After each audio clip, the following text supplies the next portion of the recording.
Olá pessoal, vamos então para a nossa aula de união estável e namoro. Nós vamos explanar aqui dentro dessa aula as diferenças importantes de união estável e namoro. Porque hoje, atualmente, o namoro ele está muito próximo à união estável. Ou seja, a linha que divide é muito tênue entre união estável e o namoro atual, vamos dizer assim. Tanto é verdade que o próprio STJ, em julgados recentes, denominou o namoro de namoro qualificado, ou seja, um meio termo, namoro qualificado e união estável. Tá? Agora, existem efeitos distintos sobre tudo isso, tá? De união estável com o namoro. Uma que união estável é considerada família pela Constituição Federal e o Código Civil, e namoro não. Tampouco o namoro tem alguma situação descrita no Código Civil. Tampouco, porque o namoro praticamente não faz efeito algum. Mas por que se criou aí uma ideia de se fazer um contrato de namoro? Para que não ocorresse algumas fraudes para constituir união estável. Porque algumas pessoas namoravam, quando rompia, pediam união estável. Na verdade não era união estável, era namoro. Então, para salvaguardar aí direitos de pessoas que são honestas, e não ser prejudicadas enquanto inocente, faziam contrato de namoro. Ou faziam, não, fazem, contrato de namoro, tá? Importante tema, bem bacana, tá? Inclusive, eu vou mostrar aqui alguns trechos, do contrato de namoro e também do contrato de união estável, certo? Os dois.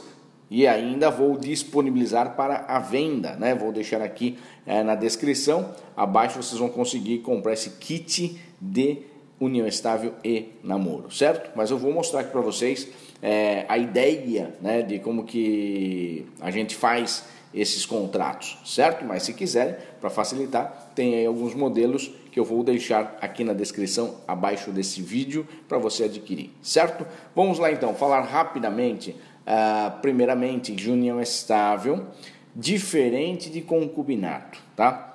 A união estável está no artigo 1723 do Código Civil e o concubinato no artigo 1727 do Código Civil.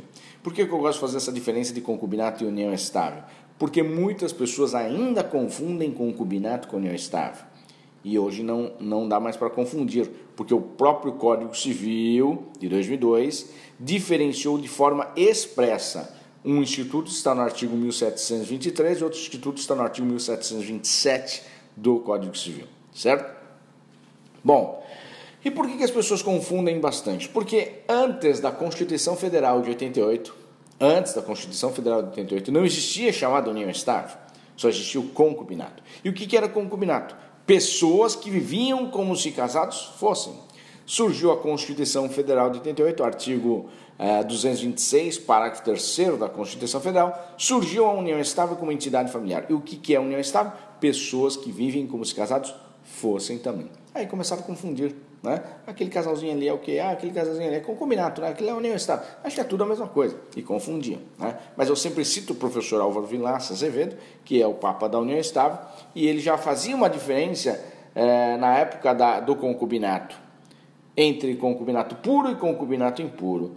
O concubinato puro era entre as pessoas que estavam desimpedidas de casarem, e o concubinato impuro entre as pessoas que estavam impedidas de casarem. Que depois do Código Civil de 2002, na verdade, desde a Constituição Federal de 88, mas com o Código Civil de 2002, de forma expressa, diferenciou, e aí deu para verificar claramente, objetivamente, de que são institutos distintos. E o concubinato puro do professor Vilaça virou a união estável atualmente, e o concubinato impuro é o próprio concubinato, que está no artigo 1727, certo? Então vamos ver primeiramente o que é concubinato. Vou colocar aqui para vocês, na tela. Então, eu falei de união estável, artigo 1723 seguintes do Código Civil, mas aí nós vamos dividir entre concubinato e união estável. Concubinato, artigo 1727 do Código Civil, diz lá que é uma relação não eventual entre homem e mulher, impedidos de casarem, salvo separados de fato judicialmente. Por que eu coloquei a salvo os separados de fato judicialmente? Porque os dois estão impedidos de casarem, mas não constitui concubinato, constitui união estável. Olha que bacana, Os dois estão impedidos de casar, mas não constitui concubinato, constitui união estável, separado de fato, separado judicialmente, não podem casar, estão impedidos. mas não constitui concubinato, constitui união estável, que está lá no artigo 1723. É claro que ao separar de fato é mais complicado a comprovação, porque ele está casado com sua esposa, mas não vive mais com sua esposa e tem uma outra mulher aqui. Aqui a união é estável. Mas como que eu provo isso se ele está casado? Então eu tenho que provar que ele está separado de fato, para depois comprovar a união estável ali. É realmente um pouco mais complicado, porque é fato, né? Fato é complicado. Se prova-se aí, na maioria das vezes, com testemunhas, tá? Na maioria das vezes com testemunhas. Mas claro que se tiver um documento escrito, sempre eu falo que é importante fazer um documento escrito, de que ele está vivendo em união estável, atualmente, faz uma declaração de união estável os dois, e ele menciona que ele está separado de fato da sua esposa, tá? Desde tal data. Isso é importante, porque aqui passa a ser de boa fé, né? E que realmente ele falou a verdade, que está junto aqui, no entanto não está mais junto ali, tá? Apesar de ter um documento, né, escrito de casamento, e aqui tem de união estável. É possível fazer isso? Claro que é possível, tá? 100% possível. Vamos lá então. Relação não eventual entre homem e mulher, impedidos de casarem, salvo separado de fato judicialmente. Se eu coloquei a salvo separado de fato judicialmente, sobraram quem dos impedidos? Os casados que não estão separados de fato e os parentes que não podem casar. Os casados que não estão separados de fato e os parentes que não podem casar. É claro que o legislador não teve como foco principal os parentes que não podem casar. Como, por exemplo, um pai tem uma relação amorosa com uma filha, uma mãe tem uma relação amorosa com um filho, irmãos têm relação amorosa. Existe? Eu falo, infelizmente existe. Sempre tem um maluco que fica trancafiado com a sua filha de 30 anos no porão e tem filho com a própria filha.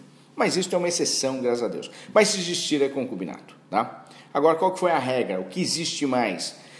Seria os casados que não estão separados de fato. Ou seja, ele é casado, tem uma relação amorosa fora do casamento, extraconjugal, relação adulterina, relação de concubinato.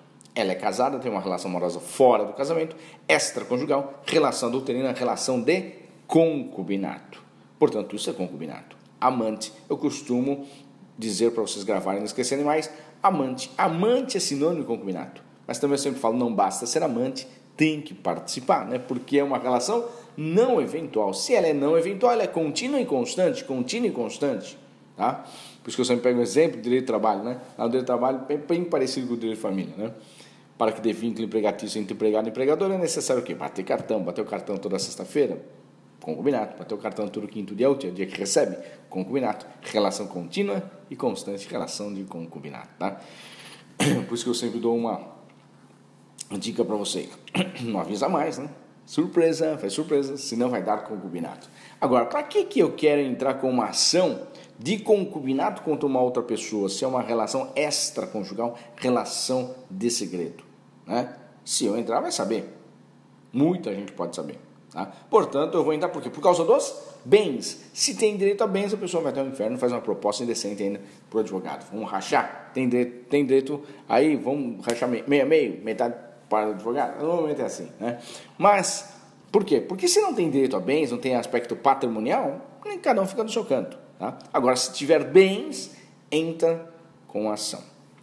Então, aqui é o que diferencia da união estável. Aqui diferencia muito da união estável, tá? No concubinato, para que o concubino tenha direito ao patrimônio do outro concubino, tem que ser provado esforço comum. E o que é esforço comum? Esforço comum é tirar dinheiro do bolso, demonstrar que realmente colaborou para comprar aquele apartamento, aquele automóvel. O juiz vai perguntar: a senhora está pleiteando o apartamento daquele senhor? A senhora está pleiteando o automóvel daquele senhor? A senhora prova que realmente colaborou para comprar aquele apartamento, aquele automóvel? A senhora tem recibo de depósito na conta dele? Tem recibo do vendedor? Se tiver nada mais do que justo, devolver com juros e correção monetária. Isto é esforço comum. Eu estou explicando porque senão muita gente fica pensando que é outra coisa. Não, mas eu fiz muito esforço mesmo. Eu fiz muito esforço mesmo durante 10 anos. Não é esse esforço. Esforço como é dispêndio de dinheiro. É aquele que realmente você comprova que colaborou para comprar e adquirir aquele bem. Tá? Por exemplo, um apartamento custa R$500.000 e ela comprovou, a amante comprovou que ajudou com 30 mil para comprar um apartamento de 500 mil. Ela tem direito a metade do apartamento? Não. Ela tem direito aos 30 mil reais com juros e correção monetária devolvidos. Então ela não tem direito à meação. Ela tem direito ao esforço comum. Ela colaborou com 30 mil, terá direito à devolução dos seus 30 mil com juros e correção monetária. E isso é esforço comum. tá? Agora eu costumo dizer assim, dólar. Dólar não consegue. O que é dólar? Lembra? Dólar. Costumo dizer, homem valioso, né? Homem. Dólar, homem, dólar. Dólar, seja homem ou mulher, não comprova o esforço comum. Por que não comprova o esforço comum? Porque não tem renda, tá? Porque não tem demonstração de comprovação para aquisição do bem, a não ser que a pessoa receba uma herança, uma doação, aí tudo bem, mas comprovante de renda para esforço comum fica difícil. Então, dólar é difícil comprovar esforço comum. Mas pode? Pode, lógico, pode comprovar, mas é difícil, tá? Ah, mas ela fazia muita economia. Eu falei, é amante não faz economia, né? Portanto, não é família. Direito de família é uma coisa, amante é outra. Ou seja, companheiro, companheira, marido, mulher, aí sim seria a justificativa de fez economia. É uma família. Portanto, lá na união estável, união afetiva, aqui, lá na união estável, na união afetiva, lá é o regime da comunhão parcial de bens, onde o esforço comum é presumido na comunhão parcial de bens. Já aqui no concubinato não é presumido o esforço comum, tem que ser comprovado. Isso foi muito bom para garantir aquelas pessoas que estavam fraudando, né, a união estável, ou seja, era amante e na hora que morria o amante entrava com uma ação de pedido de união estável e prejudicava aquele cônjuge ou companheiro inocente, tá? Isso veio para, principalmente, evitar esse tipo de fraude. Foi importante, sim, a diferenciação de forma expressa do Código Civil de 2002 entre concubinato e união estável. Tá? Bom, eu até coloquei aí a emenda 45 de 2004, mas é porque eu ia falar da lei da Maria da Penha, né, por causa da questão, mas não envolve muito esta aula aqui não, tá? A emenda 45 de 2004 é o chamado princípio da razoabilidade. O que é o princípio da razoabilidade? Que entrou, né? A emenda 45 de 2004 ela teve várias alterações na Constituição Federal, mas a principal que eu falo é o princípio da razoabilidade, que alterou o artigo 5º, inserindo o inciso 78. O que é o princípio da razoabilidade? É tudo que você pleiteia, seja ela juridicamente, judicialmente, né, ou administrativamente, terá que ser dada uma resposta no prazo adequado. Tá? Portanto, eu costumo dizer, cabe eliminar concubinato, cabe eliminar em união estável? Sim, tá? Principalmente com a emenda constitucional 45 de 2004, do artigo 5º, inciso 78 da Constituição Federal, tá? Porque é o princípio da razoabilidade, ou seja, precisa ser dado uma resposta num tempo adequado. Estou falando rápido, rapidíssimo, né?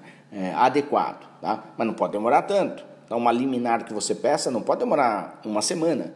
Acho que tem que ser dada 1 dia, 2 meses. Não é imediato, mas 1 dia. 1 dia, 2 dias. 1 mês, estou ficando doido. 1 dia, 2 dias. Mas uma semana, não.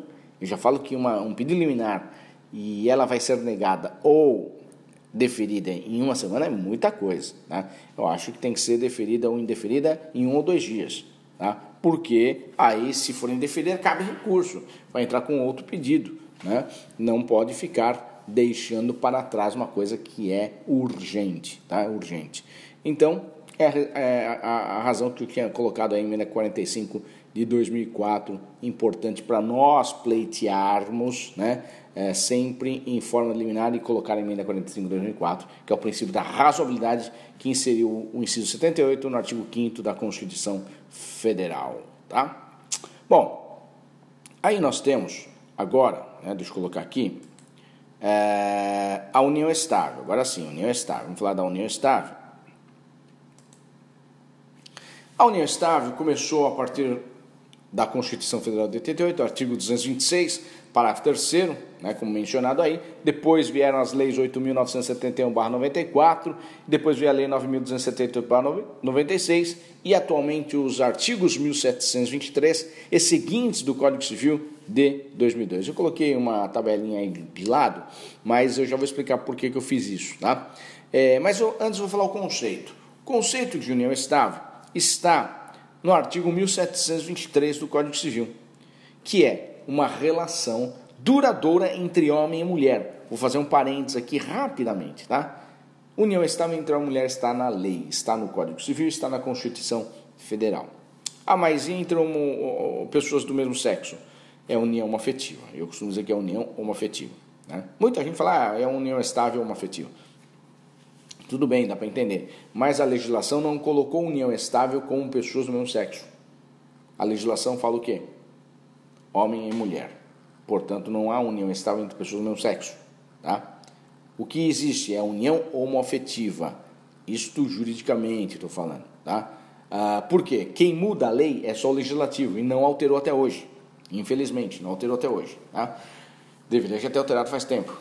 Quem incluiu a união homoafetiva como entidade familiar com os mesmos direitos e deveres da União Estável foi o STF, o Supremo Tribunal Federal, através da ADI 4277/2011 e a DPF 132/2011, onde eles conseguiram achar uma saída, né, com relação à legislação que falava que a união estava entre uma mulher, né? A saída foi essa. Na verdade, é o advogado que propôs a ação, né, que acha essa saída, que fez o pedido de forma correta para que o STF pudesse julgar de forma correta, tá? Então, o pedido foi que a união homoafetiva fosse elevada a uma entidade familiar com os mesmos direitos e deveres da união estável. Aí tudo bem, né? O STF não pode alterar a legislação, certo? Ele só supre uma omissão. Então, ele supre a omissão. A união homoafetiva é uma entidade familiar com os mesmos direitos e deveres da união estável. São os mesmos direitos e deveres da união estável, ou seja, iguais. Mas não é a união estável porque a união estável está no Código Civil e na Constituição Federal, que não alteraram, entendeu? Então, a união afetiva, todos os direitos assegurados, tá? De casamento, inclusive podem casar, casamento homoafetivo, diretamente através da resolução 175 do CNJ, podem ter filhos, reprodução assistida, através do provimento 63 do CNJ, que lá tem a regulamentação, podem adoção, né? Podem escolher regime de bens, podem pedir alimentos, pleitear alimentos entre ex-cônjuges, né, e ex-companheiros, e também sucessão, direitos sucessórios, certo? Tudo isso, direitos assegurados, igualzinho da união estável, igualzinho da união estável. Então, não há mais diferença de direitos entre a união afetiva e a união estável, tá? Tudo igual, certo? Fechamos o parênteses, então. Voltando ao conceito de união estável. É uma relação duradoura entre homem e mulher, desimpedidos de casarem, incluindo-se os separados de fato e judicialmente. Agora estou incluindo os separados de fato e judicialmente. E o mais importante, com o objetivo de constituir família, com o objetivo de constituição familiar. Na união estável, o instituto é familiar. Na união estável, a instituição é familiar. O objetivo é de constituir família. E no concubinato é o quê? Eu falo safadeza mesmo, né? Sem vergonhice, ou seja, lá não é família, né? Tanto é verdade que não tem esses direitos assegurados ao regime de bens, ao casamento, a alimentos, a sucessão, lá não tem, tá? Na união estável tem, porque aqui é considerado família, certo? Agora, vamos analisar o conceito rapidamente. É uma relação duradoura entre homem e mulher, desimpedidos de casarem, incluindo separados de fato e judicialmente com o objetivo de constituir família. Então, desimpedidos, quem são eles? Solteiros, viúvos e divorciados. Eu incluí mais dois, separados de fato e judicialmente. Estas 5 pessoas podem constituir união estável. Essas 5 pessoas podem constituir união estável, certo?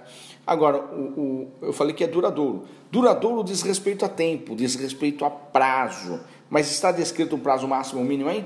Não. Ah, mas professor, eu sempre ouvi que eram 5 anos de convenção no teto. Ah, não, eu já ouvi falar que são 2 anos. Não, eu já ouvi falar que não precisa ter mais tempo. Então, eu coloquei essa tabelinha aí para vocês, ó, tá? Vou explicar rapidamente, ó.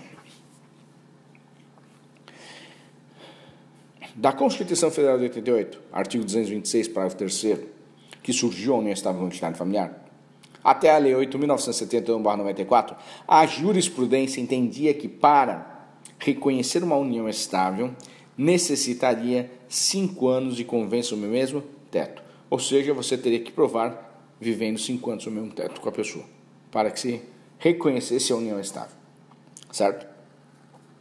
Porque somente foi até a Lei 8.971/94? Porque com essa legislação, de forma expressa, o legislador colocou 2 anos no mesmo teto. Ou seja, a jurisprudência falava 5 anos, e aí falou na própria lei, de forma expressa, 2 anos. Não são então mais 5, agora são 2 anos. Mas teria que comprovar 2 anos o mesmo teto novamente. Ridículas essas situações, por quê? Porque se fosse na época dos 5 anos, seria... Você provou 4 anos e 11 meses, não seria então. Nos 2 anos, você comprovou 1 ano e 11 meses, não seria então, que seria 2 anos. Então, absurdo, né? Ridículo o que era feito antigamente, tá? Bom, veio a Lei 9.278/96 e mudou para duradouro, como está descrito no artigo 1723 do Código Civil. Duradouro, ou seja, desde a Lei 9.278/96 passou a ser duradouro e não mais tem prazo. Tá?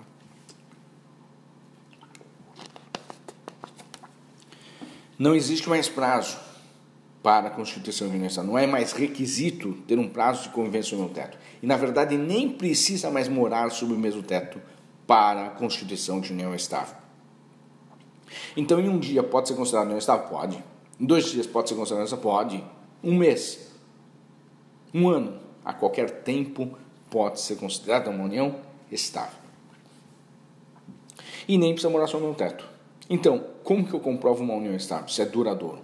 Aí que está. Essa é a dica que eu vou dar para vocês, tá? Essa é a dica, ó.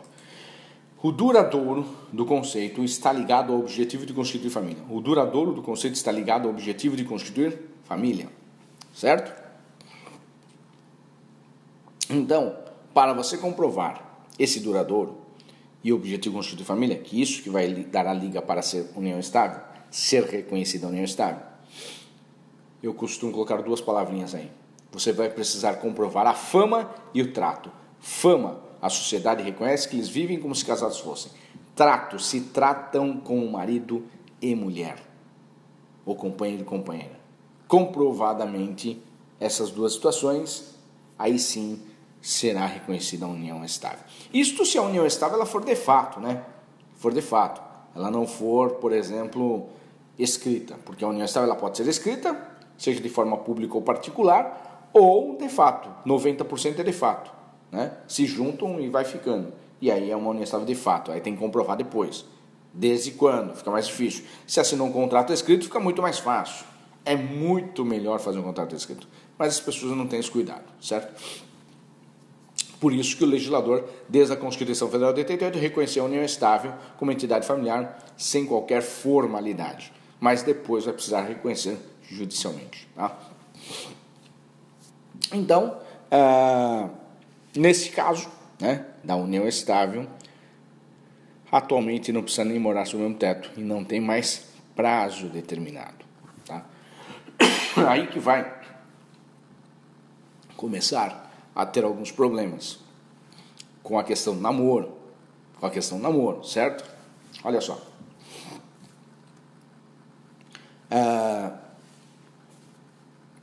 Eu vou dar um exemplo, mas antes disto, deixa eu falar do regime de bens, que aí também é um outro problema para a união estável, com o namoro, a confusão.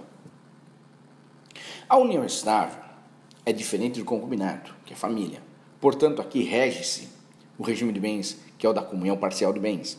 Lá no artigo 1725 do Código Civil diz assim: salvo o contrato escrito, o regime será o da comunhão parcial de bens. Salvo o contrato escrito, o regime será o da comunhão parcial de bens. Então, a regra é que o regime é da comunhão parcial de bens. Se você fez um contrato escrito e não estipulou nada, é comunhão parcial de bens. Se você está em união estável de fato, é comunhão parcial de bens. E qual que é a regra do regime da comunhão parcial de bens? Todos os bens adquiridos na constância da união e a título oneroso têm direito ao quê? A meação, mesmo que em nome somente de um ou de outro. Então, se eu comprei alguns bens na constância da união, significa que metade é da minha companheira. Se minha companheira comprou os bens na constância da união, significa que metade é meu. Tá?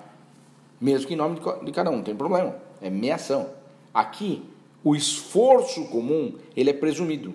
Não é igual lá no concubinato, tem que ser comprovado. Aqui é presumido, porque o regime da comunhão parcial de bens, a regra é essa. Tá? Agora, o artigo 1725 coloca salvo contrato escrito. Se eu fizer um contrato escrito, seja ele público ou particular, eu posso optar por um regime de bens se eu quiser. Comunhão universal, separação total, se eu quiser, eu posso colocar esses regimes. Mas se eu não falar nada, é comunhão parcial de bens. Tá? Bom, aí que começa já a confusão, porque eu falo que o regime da comunhão parcial de bens, ele cria muitos problemas, né? Patrimoniais, claro, patrimoniais.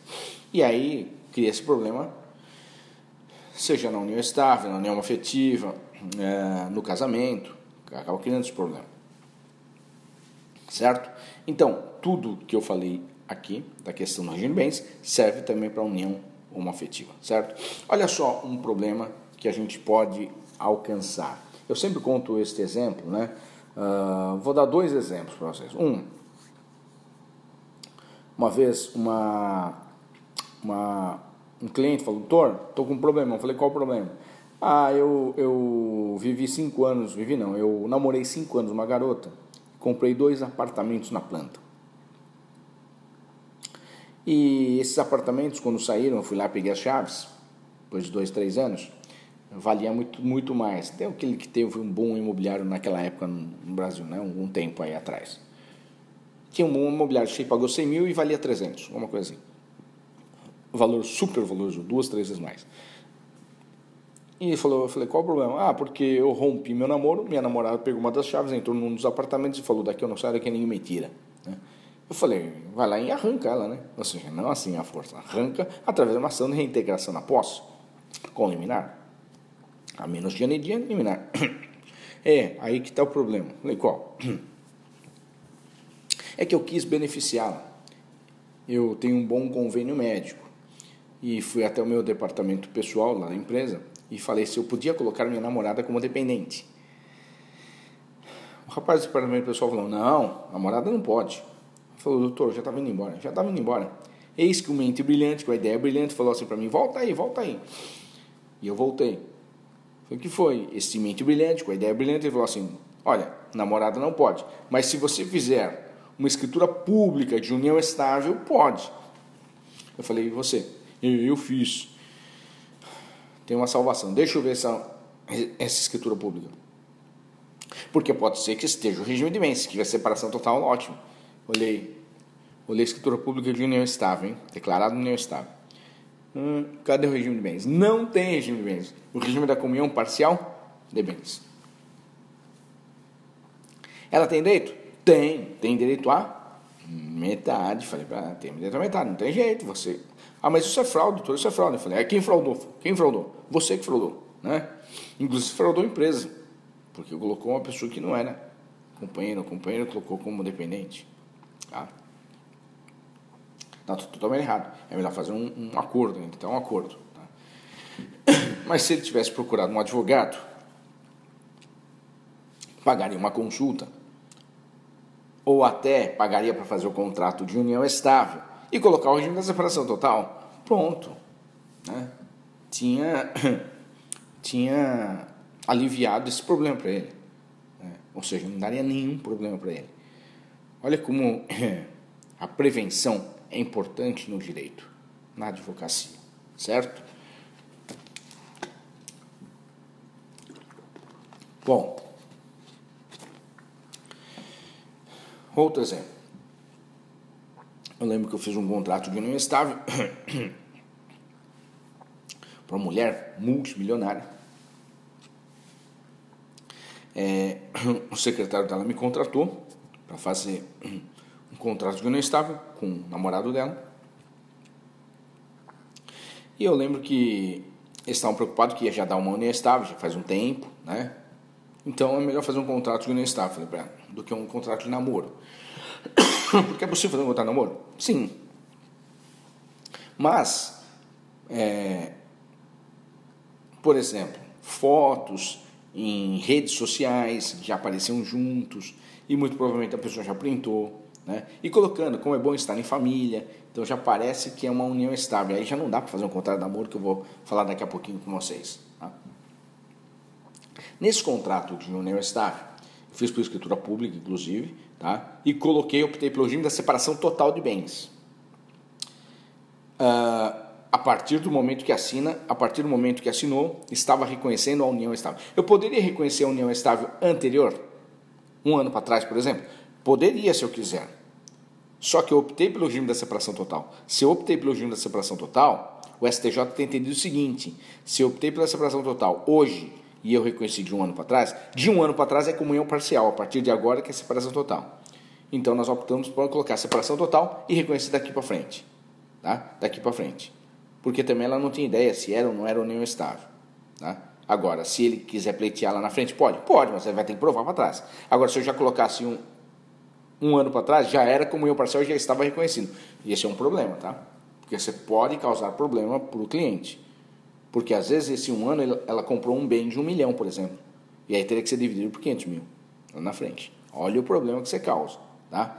Então eu acho muito mais seguro, se for optar por um regime de bens, você fazer um contrato de união estável daqui para frente. Tá bom. Agora, existe para trás? Existe. Se existir, vai ter que comprovar lá na frente. Tá?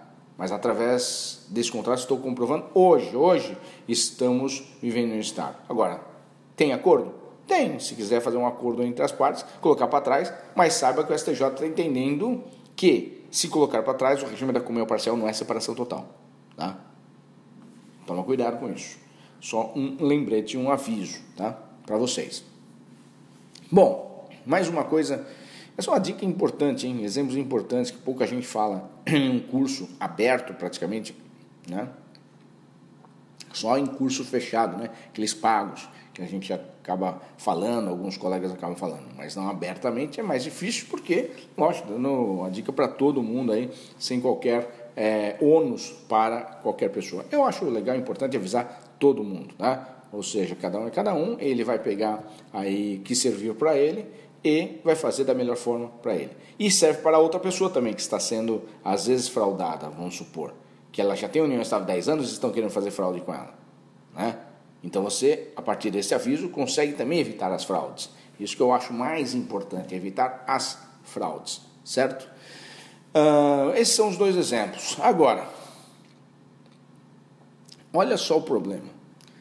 Hoje um namoro, né, atual, né, um namoro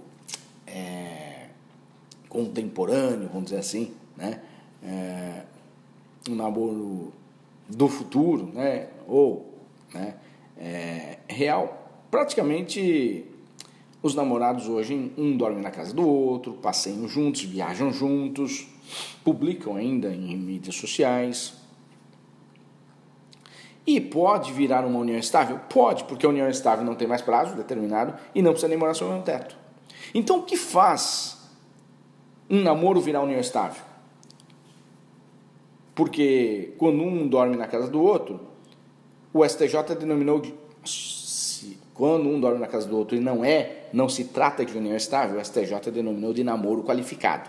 Ou seja, é um namoro, porém qualificado. Mas não tem efeito patrimonial, entendeu? Então, é importante, eu entendo, como está numa linha muito tênue entre namoro qualificado e união estável, né? Um dorme na casa do outro, tal. Como que eu faço a comprovação da diferença de união estável e namoro? União estável é objetivo de constituição familiar, o namoro não. Então, aquelas duas palavrinhas, lembra? Fama e trato. A fama, a sociedade reconhece que eles vivem como se casados fossem. A sociedade reconhece que eles são namorados. A fama, se trata como marido e mulher, se trata como companheiro e companheira. Não se trata como namorado e namorada. Ou se trata como namorado e namorada. Então, se tratar como namorado, namorada. Se é noivo, é noivo, se é noivo, é noivo. Se é companheiro, é companheiro, se é companheiro, é companheiro. Não é namorado, não é noivo. Entendeu? Então, isso tem que deixar bem claro para a comprovação posteriormente, caso haja esta necessidade, né? Tanto é verdade que tem um julgado muito bem julgado, né? E eu falo que o advogado teve uma ideia incrível, foi de que um homem e mulher namorando, estou falando namorando porque o tribunal julgou namoro qualificado, tá? Julgou como namoro qualificado. acho que um dormia na casa do outro e tal. E o advogado romperam o namoro e ela entrou com uma ação de requerimento de união estável, reconhecimento de união estável, para dividir o patrimônio. Porque se reconhecer a união estável, todos os bens adquiridos na constância daquela união seria meação, metade. Namorado não tem, tá? Então pediu o reconhecimento. E ele fez acontecer, falando, não era união estável, não era um namoro, no máximo um namoro qualificado. E trouxe uma testemunha, que era a empregada dele, que a empregada dele falou, não, ela sempre levava na sua bolsa a escova de dente, ou seja, a escova de dente dela não ficava na casa dele, ela sempre levava e trazia de volta para casa, né? Você fica na bolsa. Se você tem intenção de ficar na casa, de ser uma união estável, acho que não precisaria levar a escova de dente embora, deixaria na própria pia do banheiro dele. E não era dessa forma. E ficou comprovado que então não era união estável, era um namoro qualificado, que um dormia na casa do outro. Olha só, um detalhezinho, né? Mas é a intenção, demonstra a intenção. Realmente, se fosse uma família, marido e mulher, companheiro e companheira, você acha que não teríamos escova de dente já lá? Ó, então, os pequenos detalhes, tá? Por isso que eu falo, então, se é união estável mesmo, né? Já tira foto, faz lá uma toalha bordada, nome fulano e fulana juntos, né? E tira foto, coloca as duas escovas, né? Uma rosa e outra azul, ou tanto faz, rosa e rosa ou azul azul, que daí é união afetiva também, né? É para comprovação. Comprova, pronto. Fica muito mais simples. Agora, quem está de boa fé e não quer ter problemas futuro, eu falo que é importante fazer um contrato de namoro. Contrato de namoro, tá? Pô, professor, escrito? É escrito, tá? Inclusive vou deixar um modelo. Eu prefiro fazer de forma pública até. Fazer num cartório de notas. Ah, mas o cartório lá não faz. Bom, você tem um modelo e você fala, é assim que eu quero, tá? Muito provavelmente ele vai fazer, porque ele às vezes nunca ouviu falar. Mas muitos fazem, tá? Por quê? Porque a declaração de vontade é das partes, não tem nada de errado. Não existe lei contra, não existe lei regulamentando o namoro. Mas também não tem lei banindo o namoro e lei falando que é proibido fazer esse contrato. Tá? Então é possível, declaração de vontade das partes, fazer um contrato de namoro. Mas, por isso que é importante fazer o contrato. Tá? Mas o que é o mais importante do contrato de namoro? O mais importante é você já ter uma cláusula preventiva, colocando o seguinte, que caso este namoro converta em união estável, fica desde já estipulado o regime da separação total de bens, conforme o artigo 1687 do Código Civil, e assim por diante. Tá? Isso é importante. Por quê? Pode virar união estável? Pode, mas aí já é o regime da separação total, ou seja, está assegurado. Tá? Porque quando iniciou era um namoro mesmo, mas depois virou união estável. Quantos casais iniciam assim? Como namoro, até um vai para casa do outro, namoro, daqui a pouco já, pronto. Pandemia chegou, para não ter risco de ficar indo para lá, para baixo, para cima, ficou na casa. E aí virou união estável. Pode virar? Pode. Pode. Basta a comprovação da fama e do trato. Ah, mas tem um contrato de namoro. Bom, mas se você tem um contrato de namoro, mas você mudou o status da sociedade, a fama e o tractate, ou seja, agora você já está falando que é esposa, que é mulher, que é companheiro, que é companheira, você já está falando para os vizinhos. Então, isto vai quebrar o contrato de namoro. Ou seja, os vizinhos vão falar assim, não, esse se tratava com marido e mulher. Pronto, acabou. Tá? Então, assim, o contrato de namoro é importante? Sim, desde que seja verdadeiro. Namorados.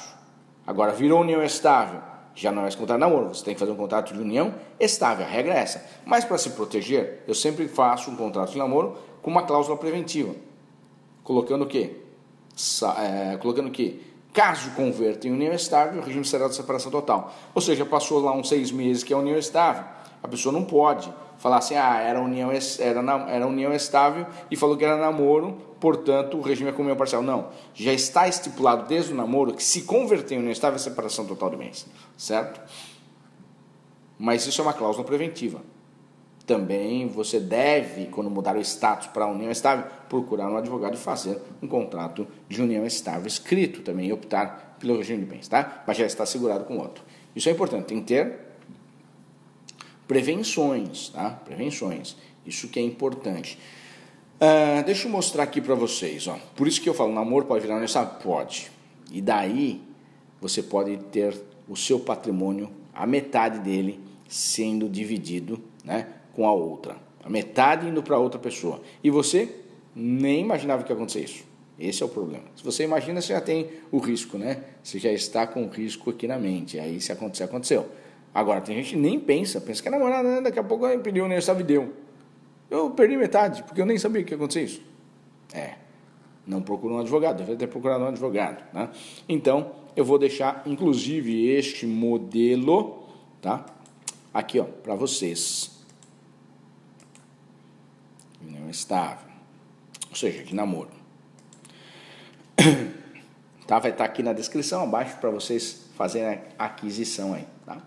É bem acessível, bem acessível. Então, aqui, ó, mostrar um pouquinho, ó. Né? E aqui é o mais importante, essa partezinha aqui que eu quero mostrar, ó. As partes declaram expressamente que é o contrato de namoro e que posteriormente poderá converter em união estável, com o objetivo de constituição familiar, sendo que nesse caso, desde já, estipula o regime da separação total de bens, tá? Aí tem outras cláusulas aqui, direitinho, bonitinho, certo? Ó, bem bacana este contrato aqui para vocês. Esse é um contrato particular, mas eu gosto de fazer sempre ele público, hein? Sempre ele público, tá? Mais uma coisa, um contrato, deixa eu mostrar o outro aqui, ó. Contrato de união estável, que também vai estar nesse kit aí, ó, certo? Tem entre si, justo e acordado, a constituição de uma vida em comum, tal, aqui, ó. Já é diferente, aqui é de união estável. E o regime, ó, adotado a separação total de bens. Aqui você escolhe, né? Tem gente que é comunhão universal, e pode colocar comunhão universal, que comunica tudo, tá? Eu já fiz contrato assim, tá? Aí você tem que tomar cuidado, por exemplo, ó, aqui eu coloquei, ó, da assistência moral recíproca, eu não coloquei assistência material aqui, porque o regime é da separação total de bens. Se é separação total, eu não vou colocar material, tá? Então, normalmente, agora comunhão universal tem que ter assistência moral e material, certo? Então, algumas coisas assim você tem que mudar, né? É o modelo. E aqui eu faço um negócio bem bacana, inclusive com essa proteção aqui, ó, para não concorrência, ó, tá? Para não concorrência. Eu vou explicar isso aqui rapidamente, tá? Para vocês, que é que eu faço nos pactos antinupciais. Mas lógico que não é 100%. Olha só. Eu estou vivendo em união estável, eu fiz um contrato de união estável no regime da separação total de bens e já estou estipulando o seguinte: caso um ou outro venha a falecer, não concorre no patrimônio do outro, porque é separação total. Isso teve uma decisão da ministra Nancy Andrighi, que hoje ela é voto vencido, mas hoje eu coloco no contrato, então, para eles assinarem, entendeu? Eu não vou ficar dependendo do julgado, os dois assinarem. No pacto antinupcial de separação total também eu faço isso? Faço também, quando o cliente me contrata para fazer isso, tá? Que não vai concorrer um outro. Ah, mas isso não é renúncia? Não, isso não é renúncia. Eu costumo dizer que não é renúncia à herança, é uma desistência de você não concorrer, que é uma proteção da lei. Então eu estou desistindo da proteção, eu posso renunciar a uma proteção, eu não posso renunciar a uma herança antes da morte, mas proteção eu posso. Tá? Por quê? Eu entendo que não seria uma sucessão, porque a concorrência, ela concorre, depende do regime de bens. No regime da comunhão universal, não concorre, porque já tem meação. Separação total, concorre porque não tem meação. Então, quando é sucessão, não importa se tem meação ou não tem meação, quando é sucessão. Você entendeu? Então, aqui seria uma proteção. O regime que não tem direito à meação, aí teria esta proteção. Estamos, então, renunciando a isto. Mas eu não coloco bem renúncia, né? Eu coloco que não terão direito à concorrência. Tá? Isso pode ser discutido, lógico, discutido em juízo. Mas a ideia é essa mesmo. Tá? Por quê? É melhor colocar do que não colocar. Eu explico para vocês. Você casou, por exemplo, no regime da separação total de bens, ou vive em união estável no regime da separação total de bens, não colocou essa cláusula. No mês seguinte morreu um dos dois. O outro concorre nos bens, seja com os descendentes ou com os ascendentes. Vai concorrer na integralidade. Aí vai depender, partes iguais ou no mínimo a quarta parte. Tá? Depende. Está no artigo 1829, inciso 1, artigo 1832 do Código Civil. Concorre. Então, vamos supor lá, homem e mulher casados, ou vivem em união estável, 2 filhos. O homem morreu, ela concorre com os filhos nos bens dele. Tá? Não vamos por ela concorre, né? Ela acaba tendo direito a esta proteção. Agora, se eu colocar que não, ela não tem direito a essa proteção. Ah, mas eu vou discutir. Então, vamos discutir em juízo se vai ter direito ou não vai ter direito. Tá? É melhor estar escrito que não está escrito. Se não tiver escrito nada, vai concorrer, ponto final. Se tiver escrito, vamos discutir em juízo. Tá? Eu acredito que é possível, sim, que o juiz não dê a concorrência, dependendo do tempo de casados, entendeu? Por isso que eu acho que é até legal você colocar num prazo de 5 anos de casado. No prazo de 5 anos de casado não tem direito à concorrência. Ah, 10 anos. Depois de 5 anos. Pô, de 5 anos tem que concorrer, eu entendo. Olha só. Uma história importante. Eu vou reduzir essa história, tá? Homem e mulher casaram, ela é rica, super rica, casaram em separação total de bens, jovem, e ele não, ela era pobre, ela era rica e ele é pobre, tá? Mulher rica e homem pobre, os dois casaram, não tem filhos, casaram em separação total de bens, porque ela era muito rica, e em um mês de casado, nem um mês deu de casados, sofreu um acidente e ela morreu. Eles não têm filhos. Ele concorreria com a mãe no patrimônio enorme dela, na fortuna que ela tem. Então, ela concorreria com a mãe dele, porque o pai dela já tinha morrido também. Então, só tinha a mãe. Então, ele concorreria com a mãe. Meio a meio, metade do patrimônio dela. Meio a meio. Mas se ela já casou na separação total, não era para ter. Mas, se não tiver esse dispositivo que eu coloco, vai concorrer, ponto final. Tem que fazer. Agora, se eu colocar, vamos discutir. Falei, excelência, eles não têm direito. Eles assinaram que não iam ter direito um ao outro. Não importa quem morreria primeiro, não vai ter direito.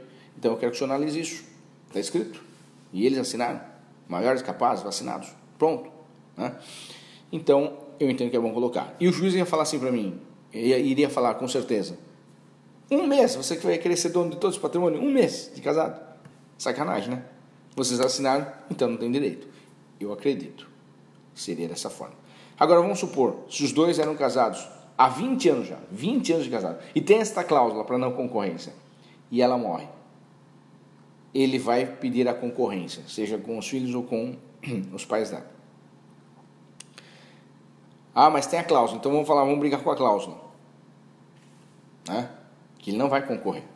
Aí o juiz vai falar, poxa, mas a lei veio para isso mesmo, para proteger aquele que não tinha direito à mediação, e aí vocês estão tendo uma cláusula?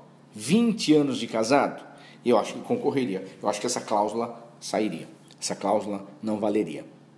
Eu acho que, dependendo do tempo, o juiz analisar em razão do tempo de casados.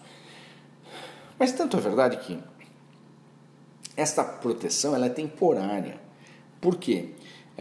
Com 20 anos de casado, no regime da separação total de bens, a maioria já se protegeu e falou assim, pô, deu certo o casamento, e eu não vou dar nada para a pessoa, um para o outro. Normalmente, essas pessoas que eu já fiz testamento no regime da separação total, que já vivem 20, 30 anos juntos, separação total, um deixou um testamento para o outro, já, para segurar, porque é separação total. Você entendeu? Se deu certo mesmo. Então, isso é uma cláusula preventiva, para caso aconteça em 1 mês, 1 ano, 2 anos, vai ter direito a todo o patrimônio? Não vai concorrer, certo? Agora, acima de 5 anos... acredito eu que já deveria ter mudado a cláusula, tá? E você consertaria num testamento, por exemplo, certo? Entenderam aí? Bom,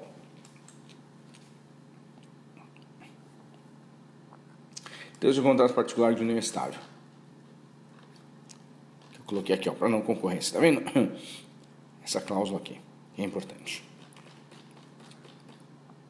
Bom, vai estar aí para vocês também, certo?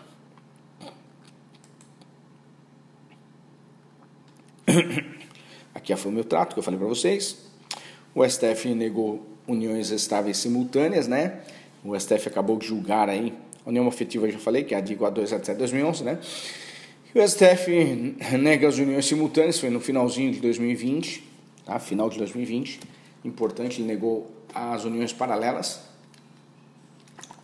Ele diz que a primeira união estável equivale, a segunda não vale, tá? Então, se tem uma união estável e tem uma outra união estável aqui, esta segunda não vale, união paralela. A primeira que vale. Então, um casamento e uma união estável aqui também não vale, a não ser que esse casamento aqui, ele comprove a separação de fato, esteja com outra pessoa aqui. Aí a união estável. Mas se não comprovar a separação de fato, não dá. Ele é casado, vive com essa mulher e tem uma outra mulher, tá? Família inclusive, porque tem pessoa que consegue ser, sei lá, consegue se virar nos 30, né? É artista, cara. Mas ter duas famílias. Essa segunda família não é união estável, o STF negou no finalzinho de 2020 com o efeito erga omnes, tá? Agora é claro, esta mulher aqui, se ela foi enganada, ele sabia que tinha as duas, mas ela não sabia da outra. Se ela não sabia, entendeu que ela pode pleitear uma união estável putativa. União estável putativa é aquela que é de boa fé.